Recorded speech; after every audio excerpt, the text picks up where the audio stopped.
All right, so who's all comfy today? Laura's comfy. Sarah's but are you like pajama comfy? Just I am super, super comfy, that's for sure. Are you comfy? There you go. Like half and half, yeah, right. Nice. Today is pajama day. Yes. And during your homeroom, we're going to do a letter writing campaign to frontline workers. So that's all we'll do in homeroom once you get there. But yeah, PJs today, hippie day tomorrow, and a thank you teacher day. And then Friday, PJ stuff and just some positivity on that. So that's what's happening with that. Today, instead of kind of like plowing through and keeping going, what I thought would be way, way, way more helpful was to give you a chance to actually try it out. Like you've seen me do a bunch of them now, at least a handful. I think it would be worth our time to give you some time to actually like work through these mechanics yourself and see if you can do those 6 things. And I did kind of like, so I call it homework 2.1. I'm doing it separately, so it's not going to happen in that chapter 2, that unit 2 handout. So you want to take out something to write with and something to write on. Go ahead, do it. And you can keep the workout from yesterday, day before, in case you want. But I thought it would be useful to get some practicing before we try other things. Now, you don't have to do all of these, but you certainly can. But for each section, I told you how many I'd like you to do. Linear functions, just complete one or the other. For quadratics, try any two that you'd like. And then for cubic, again, at least 2 of those functions down there. And I'm happy to work through them. I want to give you a chance to try this out.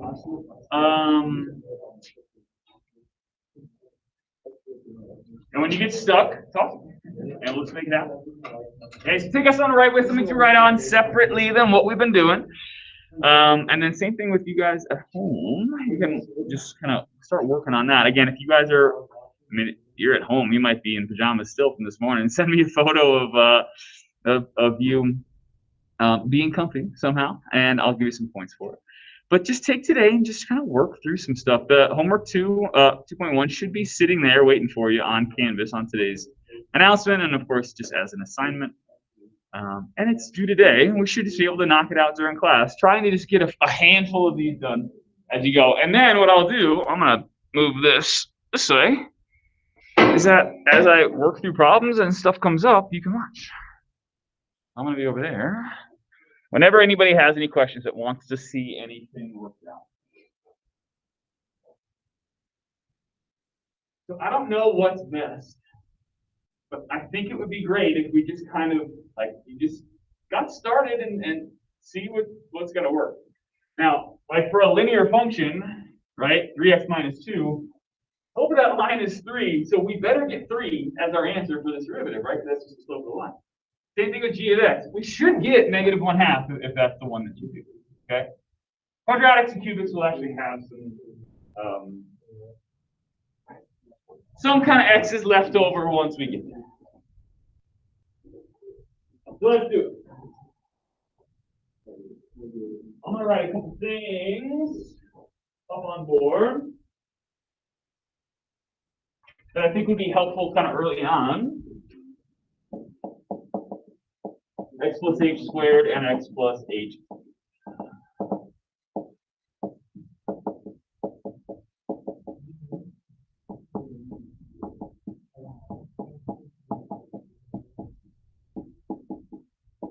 So that once you get to the quadratic and the cubic, you can do that expansion when you're ready. Give it a shot, okay? Because once we get to tomorrow, we leave polynomials behind. We're going to do radicals, rationals, sinusoids, continuous stuff for sure. At least continuous sections of graph. Some spots don't even do it, but we can still find the derivative. It just won't be defined as once it doesn't. Give it a shot. Easy work day. Sit back, listen to some music, maybe I'll put something on in the background. Do all of them if you want, but you only have to do some in each section. Let me blow this up a little bit.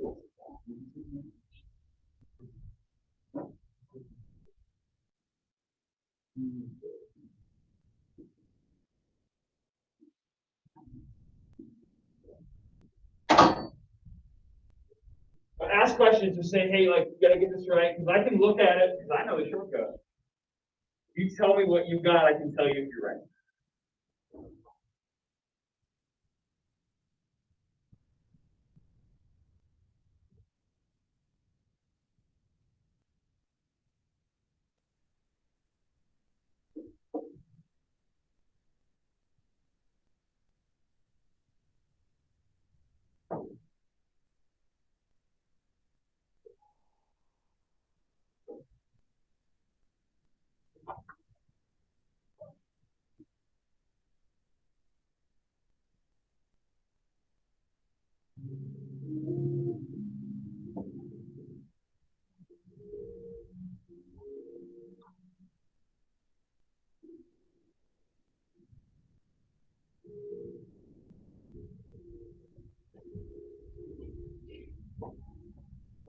General things are really just kind of going to start. Okay, f prime of x equals, and then jump right in.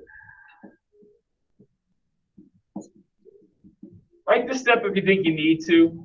I think it's good to at least write once.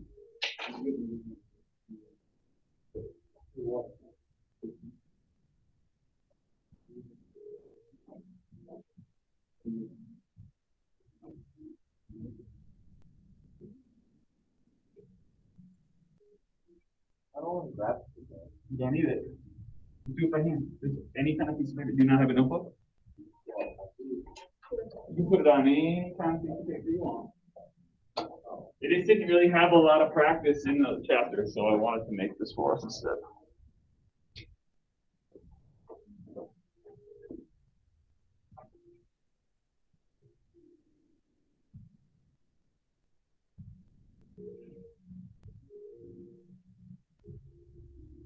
First one's f of x, we'll call it f prime. Second one's g of x, let's call that g prime. If you do that one, you can do one or the other there. Or both.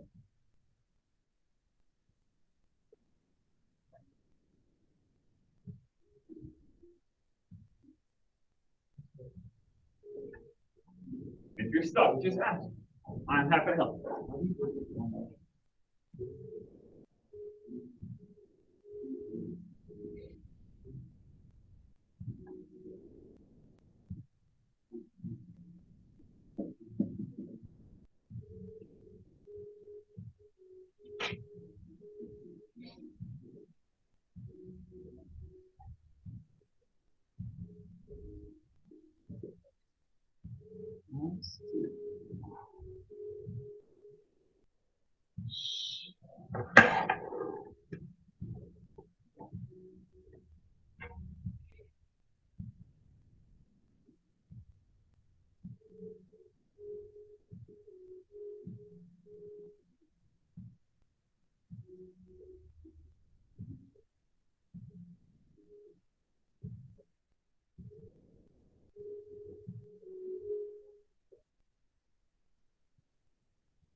3h. You don't have to bother like, oh, you put h in front, leave it behind, and then go up.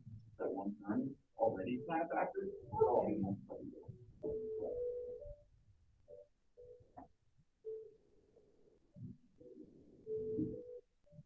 I would start there. Start with like f prime of x. We know what we're actually doing. Eventually, we're going to do f prime of x equals, and we don't have to do that. We want to kind of just start by telling whoever's reading, all right, here's what I'm going to do, f prime of x. So I put that in front there, put h prime of x. There is no opposite side, yeah.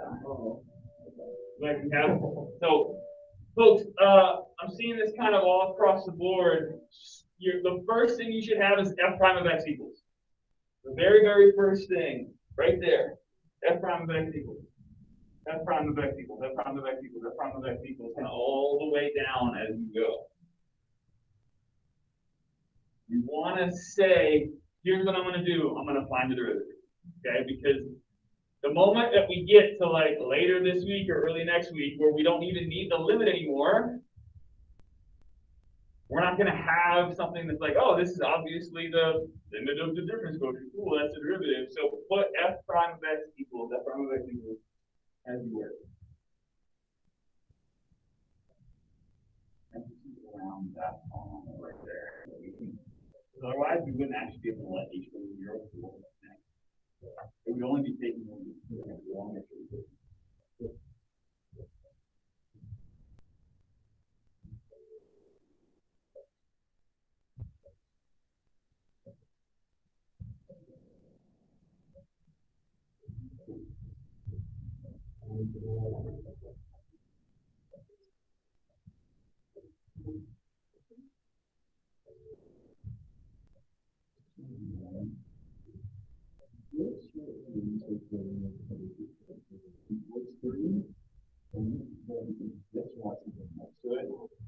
You can just, let's say, eliminate it for 0 of 3 equals 3. Bring, like, if you're going from like this line of work down to there, like bring the constant between the length of something. It's like saying f of, and then like not putting an x. What's that mean?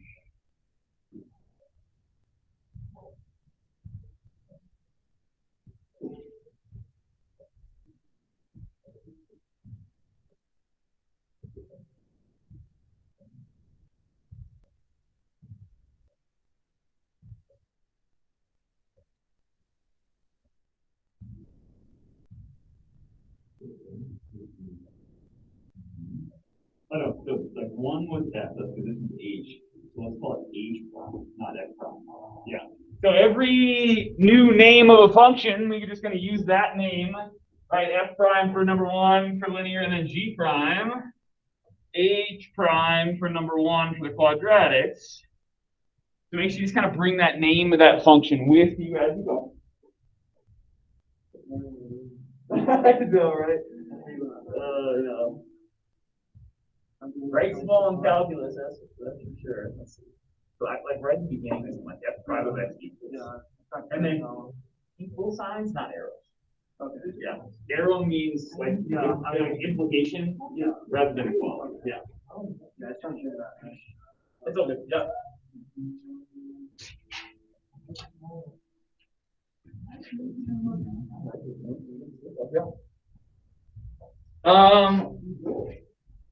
What do you think we should do with number 2? It's not written as like a function, it's just y equals. What should we call the derivative? You could name it something. You could call it, say, all right, this is, I'm gonna call it f of x. That's like my personal choice, and then you can go f prime. Or I heard something else. Y prime, yeah, absolutely. Y prime. You are good to kind of use that same notation with the prime. That's Newton. I will show you Leibniz once we get a little further. But the whole prime notation, that was Newton's idea, and it worked really well. Leibniz's notation is just a little bit more useful for us as we move further up in this.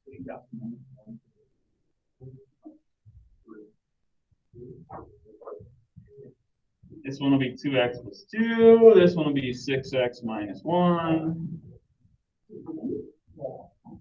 v prime of x. Scoot you guys back over so you can see the answers. I don't see that. But when you get there, you can tell if you're getting it right. Yeah.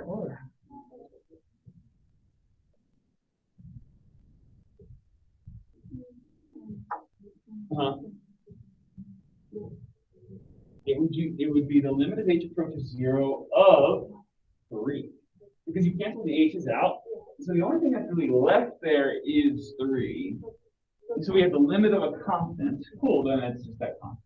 Yeah. So you want to have something next to your limit always. And if it's got x's or h's in it, cool. But if it ends up just being a number because everything cancels out, then just make sure you have that number.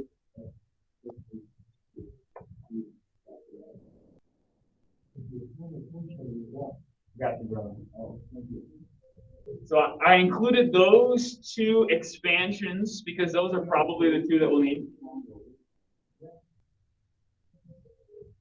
1, 3, 3, 1 to the cube, 1, 2, 1. And the exponents shift. 3 and 0, 2 and 1, 1 and 2, 0. It's a combinatorics kind of thing. Like, okay, I'm going to take x plus h and multiply it by itself. And do I take an x from the first one or an h? Do I take an x from the second one or an h? Do I take an x from the third one or an h? And count out how many options, how many different ways.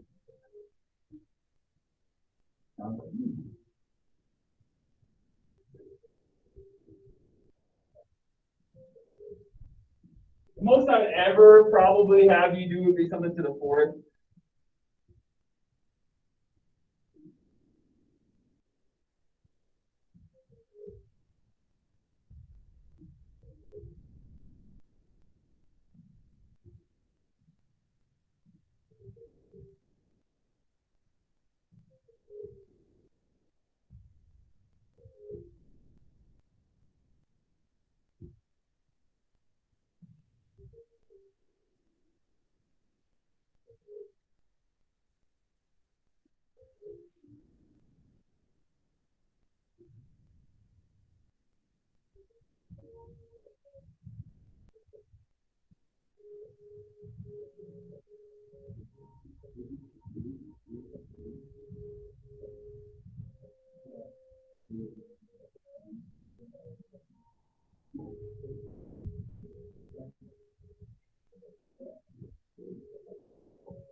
Okay.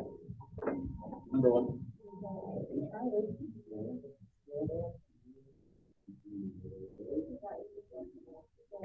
And so what's going to happen with the linear ones is because the slope of that line never changes. Doesn't matter where we are, it's just going to be the slope of that line. So that's why we got 3 and we got -1/2, and all of the h's disappeared, all the x's disappeared too. When we get to quadratics, we get to cubics, we're going to have quadratics, parabolas, and cubics, stuff like that. Like stop anywhere you want. This, I think of it like this, like the middle of my hand is me like traveling along, and as soon as I stop at a point, I'm okay, that's the slope of the but it's going to change no matter where I am, right? Like the slope of this line, my hand right there, changing as I go. Which means when you work through this limit, you're going to have estimations left over, even after you factor and divide out.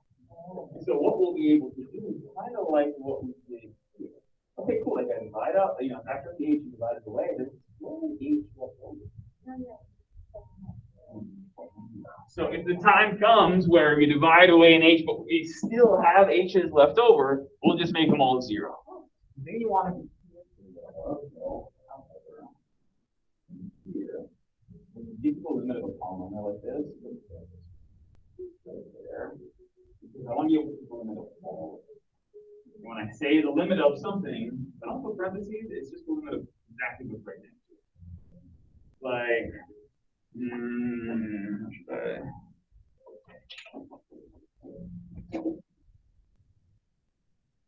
three times x plus 3. What is the 3 multiplying into right now? Just the x, right? Now what's multiplying into? Everything, right? So that's kind of the same idea with the limit. Like put a limit right here instead of the 3. Parentheses are going to be. Yeah.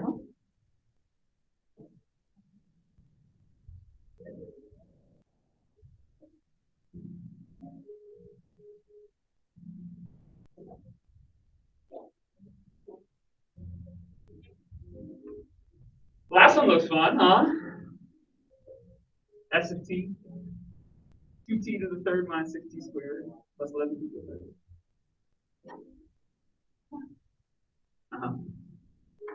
Now, I put that one on there for a couple of reasons. Number one, the variable doesn't have to be in. Variable can be whatever we want. Okay, time is a very common thing that we look at in calculus because things change over time. So dealing with rates of change where time is what's kind of moving independently is something that I think is worth like kind of putting in the back of your brain early on so that we get comfortable with it. And S of t is actually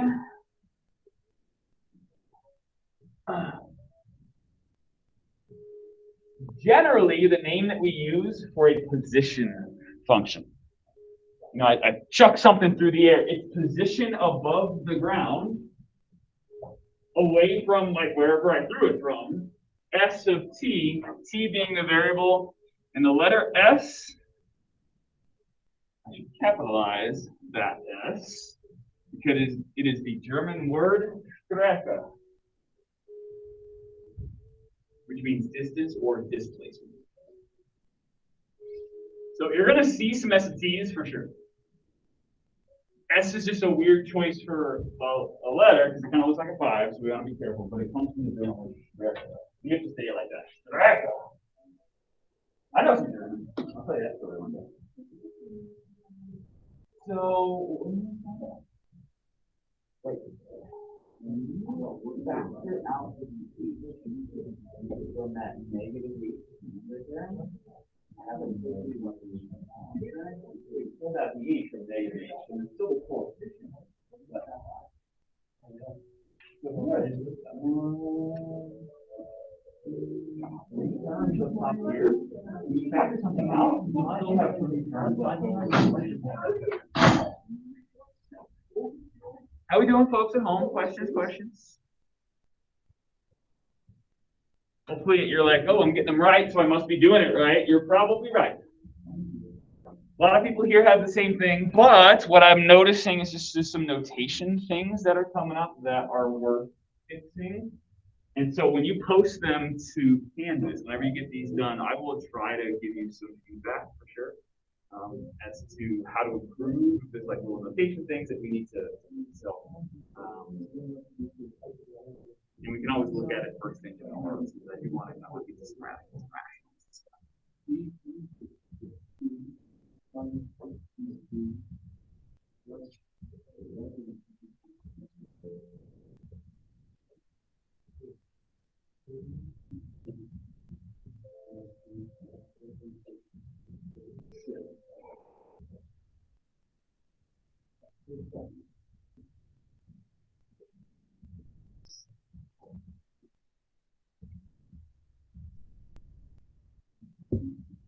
All right, let's get another lap.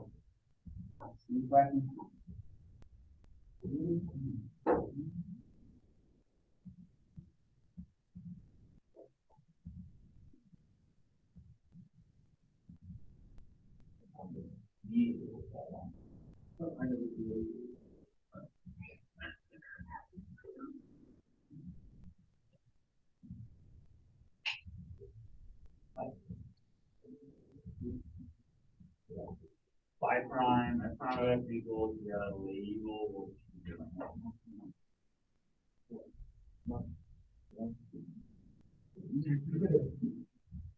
That's a pretty common one. Yeah, you and your like lack of equal signs drive me crazy. You know that? Like you're like you go from gear to gear and like, oh, I left a little space. Put an equal sign so I know you're connected. So I like oh, I know. I've been grading your work for 7 months now. So other than that, it looks good.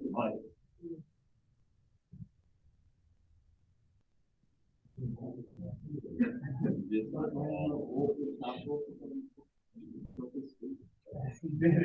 know, like you could always like different people like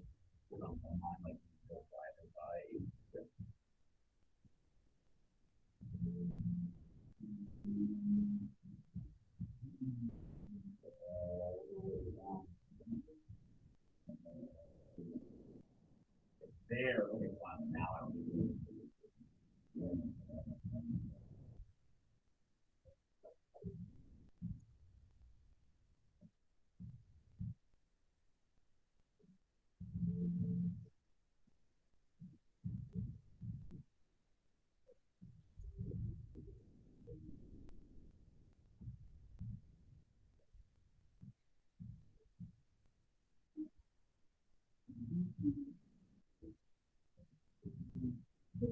This seems to have this 2x plus 2.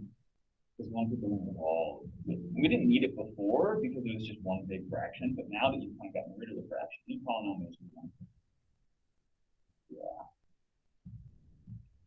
Now, when you drop the limit from here to here, like you don't bring down the limit, actually put in 0 right there. Like drop the h and put in 0. I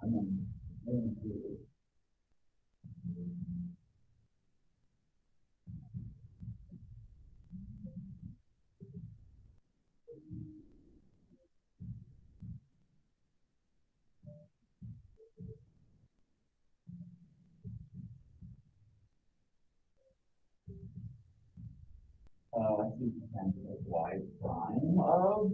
It's weird because it's not function notation, so you can't. You really can't. There's not really a way for us to use function notation if it's not a function to start.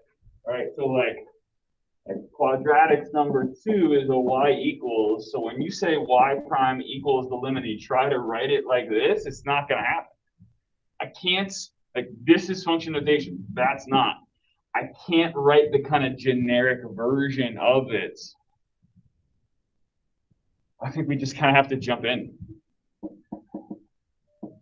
We just have to say, all right, I'm just going to go for it and say, 3x plus h squared, blah, blah, blah.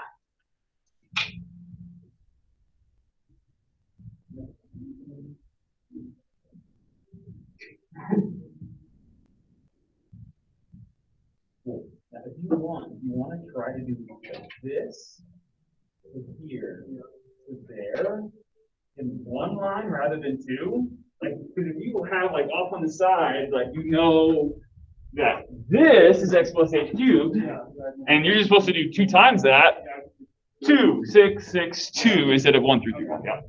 That would just save you like a whole big line of work. Space, right? Any chance we have to. So I like it. So far, you think you got that equal sign up there? Snuck in? Yeah.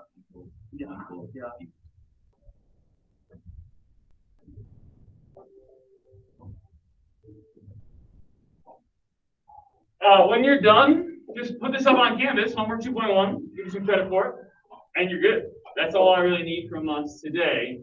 But I thought that this would be worthwhile, like actually trying some out and seeing how it goes and giving us a chance to start to master some of these ideas. And as nice as it is to like get our hands like dirty with like kind of a long way with these limits, we're not going to do this for very long.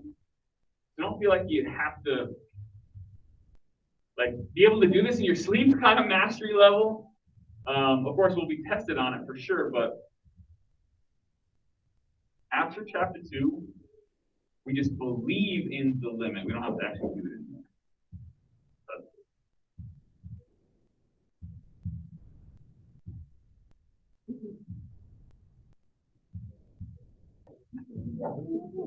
Sure.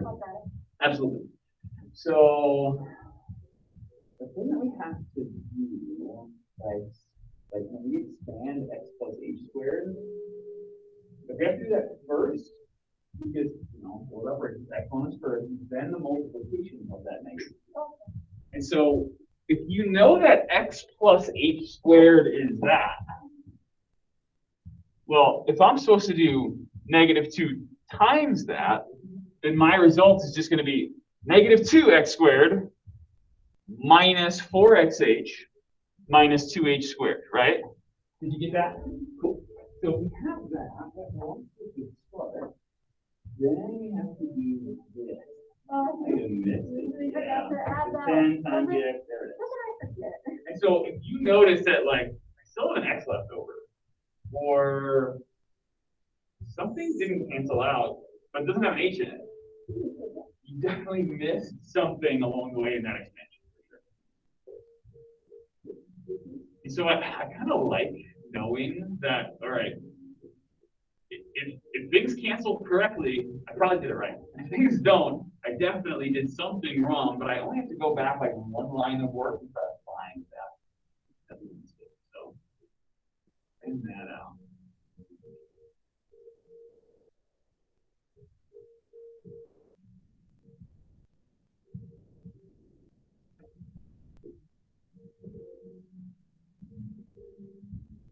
Folks at home, once you get at least the bare minimum done, of course, you can do them all. I put all of the answers up there.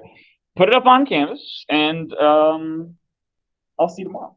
You don't have to stick around once you get them all done. But if you have questions, or you want me to look at something, or like you put it up on Canvas, you say, Rosie, can you just take a look and see if I'm doing it right, or is there anything I need to fix?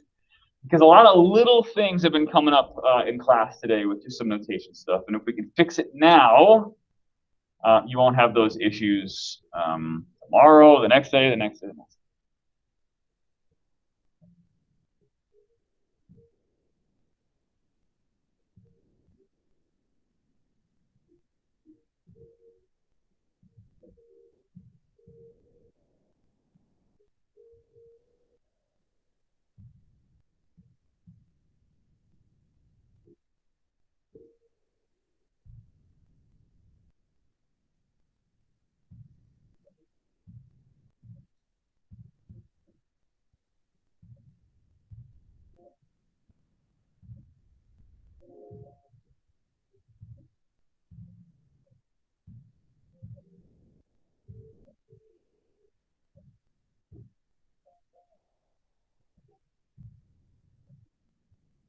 Last 10 minutes or so. You're working your way through those cubic trees.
How do you do? Not bad. Feel pretty good at that. Yay. Yeah, like once you get the hang of it and you know the expansions of the x plus h's to whatever powers, it just falls into place and everything cancels and the h pulls out and drop in 0 and you're done. And that's what I like about these polynomials is if you start with a polynomial function, your derivative is also polynomial. And I don't have to worry about it being all crazy and we'll wait for tomorrow for it to get crazy. But we already know how to do all of the limits. Oh, it's got a square root in it. Okay, I'll just rationalize it by multiplying by the conjugate. And then it just falls out. H is just sitting there waiting for us. Oh, you got some rational function. Okay, I'll become denominators and add stuff together. And then things will simplify. And it just works out really, really nice. When you get the sine and cosine, that'll be kind of funky.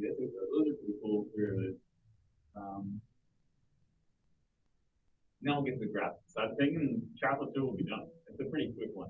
I don't know that we'll get it all done by the end of next week. I'd like to, but realistically, we probably won't be able to test in class. But we'll see. I mean, it's faster than I think. If we get to the shortcut of page 130.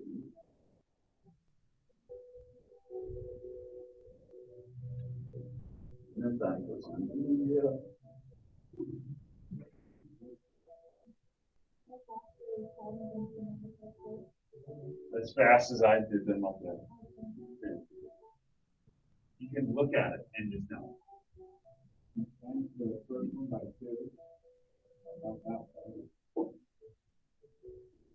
You can try to look at it and see if you can figure out the shortcut. We'll do it. Let's see, what's today? Wednesday? We'll do it like Monday or Tuesday.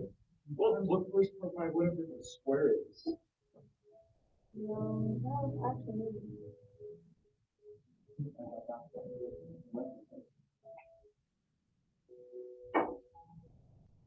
This is how I'll teach you the shortcut. Is I'm going to write up a bunch of derivatives and you're going to try to figure out the algorithm.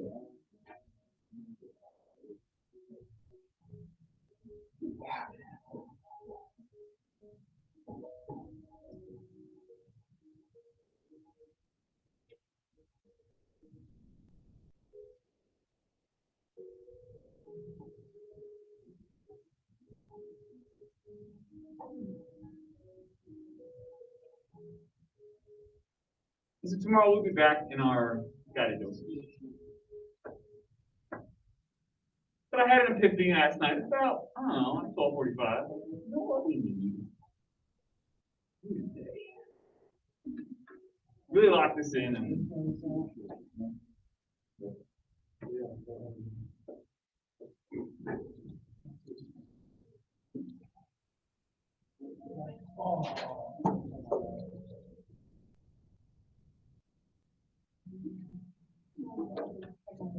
nice. Smart. Smart. There you go.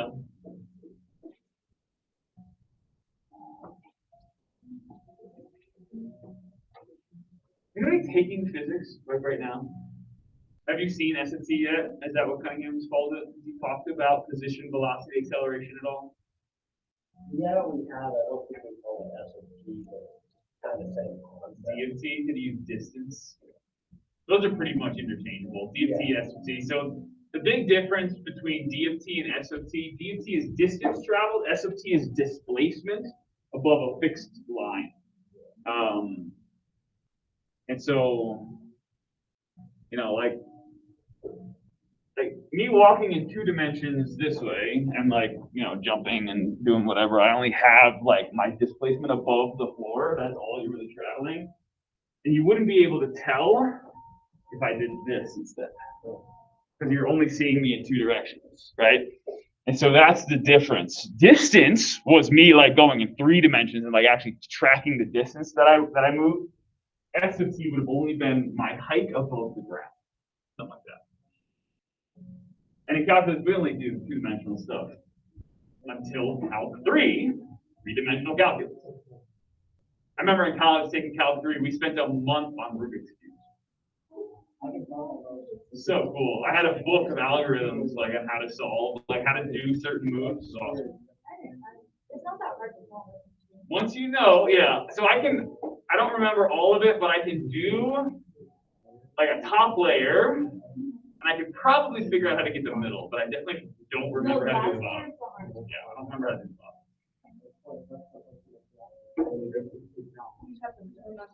Yeah.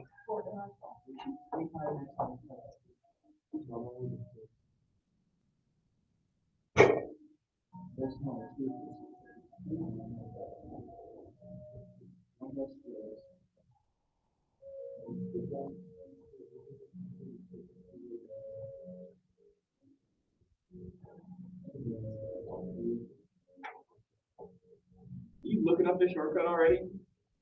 Come on. That's good though, because hey, if we have to do it the long way, at least you know what your answer's supposed to be. And that's fine, because we'll learn the shortcut before we actually test on it, so you'll know what answer you're supposed to get.